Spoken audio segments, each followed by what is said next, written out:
ನನ್ನ ಶಬ್ದಕ್ಕೆ ಭೂಮಿ ನಡಗ್ತಾ ಇದ್ದದ್ದು ಈಗಲೂ ನಡಗಿಸಿಯದು. ಭೂಮಿಯ ಶಬ್ದಕ್ಕೆ ನಾನು ನಡಗಿದೆ. ಆಸ್ಥಾನ ಮಂಟಪ ಕೆಳಗೆ ಬಂತ, ನಾನು ಮೇಲೆ. ತಂಡುಲ ಪ್ರಸ್ಥ ಯಜ್ಞಭೂಮಿ ಉದ್ಭತ್ತವಾಗಿದೆ.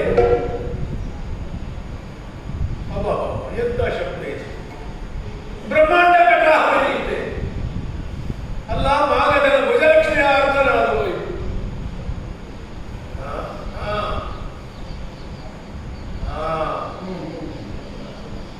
ಗಿರಿರಾಜದ ತುತ್ತದ್ದು ಈ ಗೋರಕ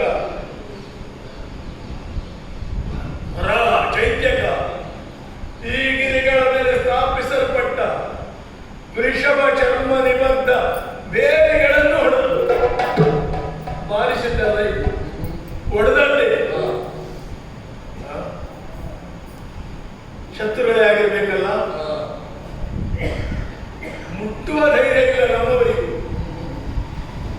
ಶತ್ರುವನ್ನು ಸೋಲಿಸುವುದಕ್ಕೆ ಶತ್ರುವಿನ ಶ್ರದ್ಧಾ ಸ್ಥಾನವನ್ನು ತೆಗೆಯಬೇಕು. ಕೆಲವರಿಗೆ ಇದೊಂದು, ಶತ್ರು ಯಾವುದನ್ನು ಪೂಜ್ಯವಾಗಿ ನೋಡುತ್ತಾನೋ ಅದನ್ನು ನಾವು ಪೂಜ್ಯವಾಗಿ ನೋಡುವುದಕ್ಕಿಲ್ಲ ಅಂತ ಮಾಡ್ತಾರೆ. ಮೂರ್ತಿಯೋ ದೇವಾಯತನವೋ ಧ್ವಂಸ ಮಾಡುವುದೇ ಅಂತವ್ರು ಹುಟ್ಟಿದ್ರ?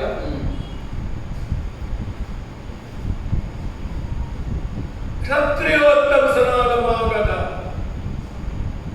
ಕ್ಷತ್ರಿಯ ಕುಲದ ವಿನಾಶವಾದ ಕಾಲವೋ ಇದು.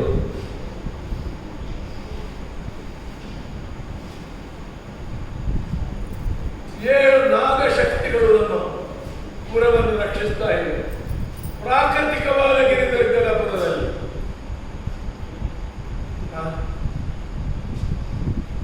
ಸರ್ಪಶಕ್ತಿಯನ್ನು ಸ್ವಾಧೀನ ಇಟ್ಟುಕೊಂಡವನು ಅಲ್ಲ, ಗರುಡ ಶಕ್ತಿಯನ್ನು ಆವಾಹಿಸಿಕೊಂಡವನು ಯಾರು ಬಂದಿದ್ದಾನ?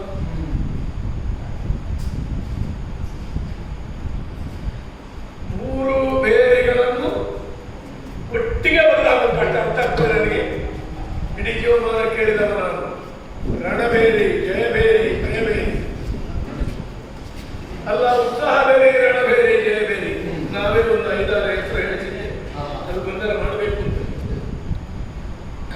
ಹಾಗೂ ಅನುರಣಿಸುತ್ತಿದ್ದಷ್ಟು ಕಾಲ ನನಗೆ ಜಯ. ಚಕ್ರವರ್ತಿತ್ವ ಸ್ಥಾಪನೆ ಮಾಡಿದ್ದೇನೆ. ರಕ್ಷಿಸುವುದಕ್ಕೆ ಯಾರೋ ಬಂದರು. ಅದಕ್ಕೆ ಮೊದಲೇ ಇಲ್ಲಿ ಬಂದವನ ಅವನಿಗೆ ಈ ಘಟನೆ ಗೊತ್ತಿಲ್ಲ. ಮೊನ್ನೆ ಕೋಟೆಯ ಬುರುಜದ ಮೇಲೆ ಮಧ್ಯರಾತ್ರಿ ನಡು ಹಗಲು ಗೂಗೆಗಳ ಕುರಿತು ಹೊರಚುತ್ತಿರುವುದನ್ನು ಕೇಳಿದೆ. ಅಶ್ವಶಾಲೆಯಲ್ಲಿ ನನ್ನ ಪಟ್ಟದ ಕುದುರೆ ವಿಚಿತ್ರವಾದ ಕೇಕೆಯ ಧ್ವನಿಯನ್ನು ಮಾಡಿ ಗಂಭೀರ ಧ್ವನಿಯಾಗಿತ್ತು. ನನ್ನದು ಅಕಾಲದಲ್ಲಿ ನನ್ನ ಪಟ್ಟದಾನೆ ಮದಜಲವನ್ನು ಸುರಿಸ್ತಾ ಇತ್ತು. ಗುರುಗಳಾದ ಚಂಡ ಕೌಶಿಕರಲ್ಲೇ ಕೇಳಿದೆ, ಅವರಿಗಿಂತ ದೊಡ್ಡ ಗುರುಗಳು ನಮಗಿಲ್ಲ, ಊರಿಗಿರ್ಬೋದು. 4 ವೇದಗಳು, ಅದರಲ್ಲಿ ಅಥರ್ವ ವೇದದಲ್ಲಿ ಪ್ರಬಲ ವಿದ್ವಾಂಸ. ನೀನು ಅಥರ್ವಣ ಮಾಡು ಅಂತ ಹೇಳಿದ್ದಾರೆ, ನಾನು ಮಾಡ್ತಾ ಬಂದಿದ್ದೆ. ನನಗೆ ಒಳ್ಳೆದಾಗಿ ತಪ್ಪು ಅಂತ ಹೇಳುವುದಿಲ್ಲ.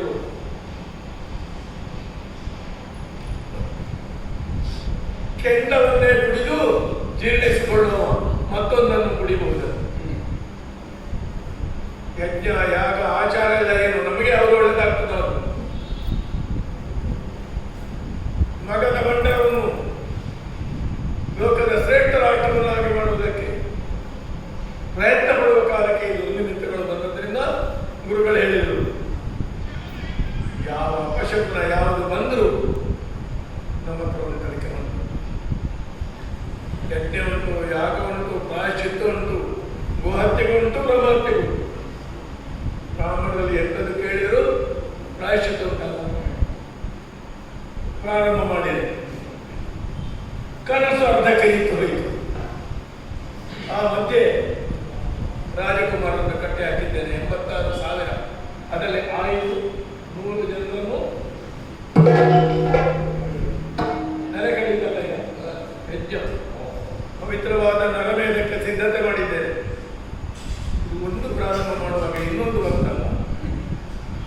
ಇದಾದ ಮೇಲೆ ಅದಾಗಬೇಕು. ಅದಾದ ಮೇಲೆ ಯಜ್ಞದಿಂದ ಬರುವ ಅದ್ಭುತವಾದ ರಥ, ಮಹಾ ಆಯುಧಗಳು, ಗದೆ ಮತ್ತೆ ನನಗೆ ಏನಿಲ್ಲ, ಈಗಲೇ ಇಲ್ಲ, ಈಗಲೇ ನನಗೆ ಸರಿ ಇಲ್ಲ, ಸರಿಸಬರಿಲ್ಲ. ಅಷ್ಟು ಬಂತ ಮೃತ್ಯುಂಜಯ ಮೂರ್ತಿ ಅನುಗ್ರಹ ನಾನು ಅಜಯನಾಗ್ತೇನೆ. ಈ ಕನಸನ್ನು ಒಟ್ಟು ಮಾಡುವಾಗ ಒಂದು ರಾತ್ರಿ ಹಗಲೆಂಬ ಭೇದ ಇಲ್ಲದೆ ತ್ರಿಶೂಲ, ಪರಿಹಾರ ಹೋಮಗಳು, ಏಕಕಾಲದಲ್ಲಿ ಎಲ್ಲ ದೊಡ್ಡ ಕಾರ್ಯಕ್ರಮದ ಹಲವು ಕಡೆಯಲ್ಲಿ ಸಂಗೀತ, ಹಲವು ಕಡೆಯಲ್ಲಿ ಸಾಹಿತ್ಯ, ಅವರಿಗೆ ಕೇಳುವುದಿಲ್ಲ, ಆದರೆ ಆಗಬೇಕು. ಹೌದಲ್ಲ, ವ್ಯವಸ್ಥಿತವಾಗಿ ಆಗ್ತಾ ಉಂಟಲ್ಲ. ತೆಗೆದು ತೆಗೆದು ಕೊಡಿ, ಒಬ್ಬೊಬ್ಬರಿಗೆ ಒಂದೊಂದಲ್ಲ, ಒಬ್ಬೊಬ್ಬರಿಗೆ ಅರ್ಧತ್ತು ಕೊಡಿ. ನಾನು ಈಗ ಕೊಡದಿದ್ದದ್ದು ಯಾವಾಗ? ನಾನಾ ಗೋತ್ರ, ನಾನಾ ಸೂತ್ರ, ನಾನಾ ಪ್ರಮಾಣದ ಬ್ರಾಹ್ಮಣರು ಎಲ್ಲ ಕಡೆಯಿಂದ